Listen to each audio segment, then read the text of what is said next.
Hi, everybody. As you may know, I'm about to join Todd Rundgren for his Clearly Human tour, which will be the first fully virtual music tour consisting of 25 shows that'll be geographically tailored and streamed around the country and around the world. It's something that Todd has talked about many times over the years as being the future of touring. But the circumstances surrounding COVID-19 and the restrictions with performance venues and gatherings have driven it to actually happen. A lot of people have asked me along the way if I could do some behind-the-scenes videos. Since Todd, being the visionary that he is, the tour is going to feature all kinds of extras and groundbreaking technology that should make for some interesting viewing, I hope. So this is the first video in a series. I have to call it something. I don't know. We call it Weirdly Human or something.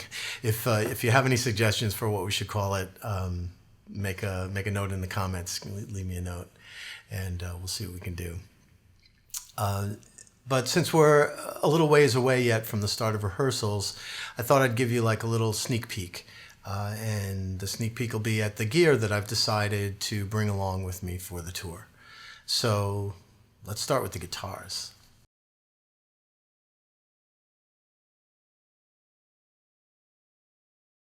This beauty is a Revolta Mondata 18.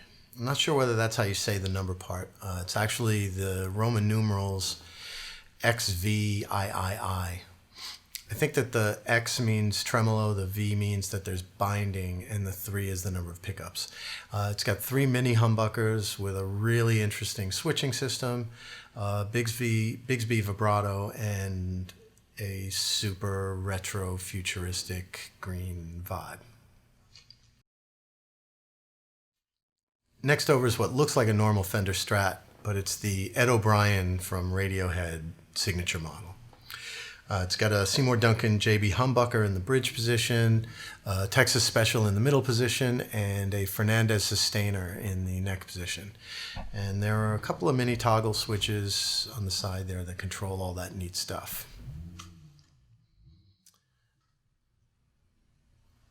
And on the end is a Line 6 JTV59 James Tyler Variax.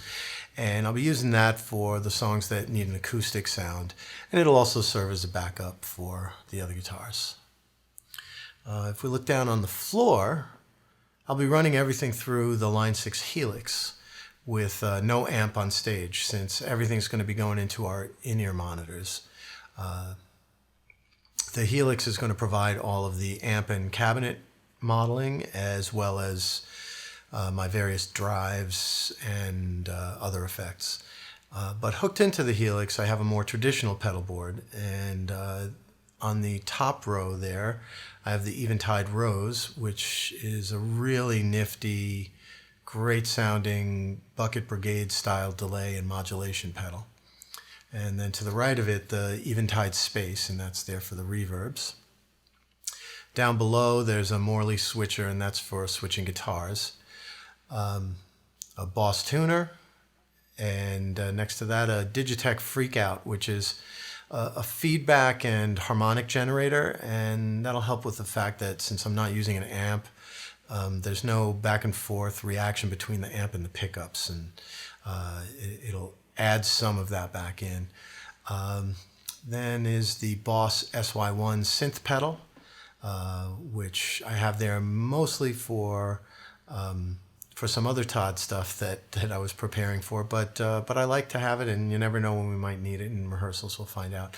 And a Roland expression pedal, and that controls some of the synth parameters.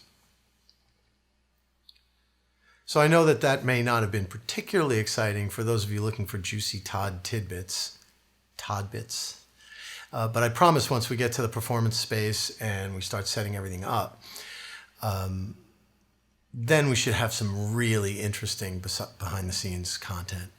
So please hit like down there if you like this video or like the idea of doing this, and hit subscribe, hit the bell, so you don't miss anything. And I'll be back, and we'll see you on tour, and I'm so excited to bring you some of the secret stuff. See you later.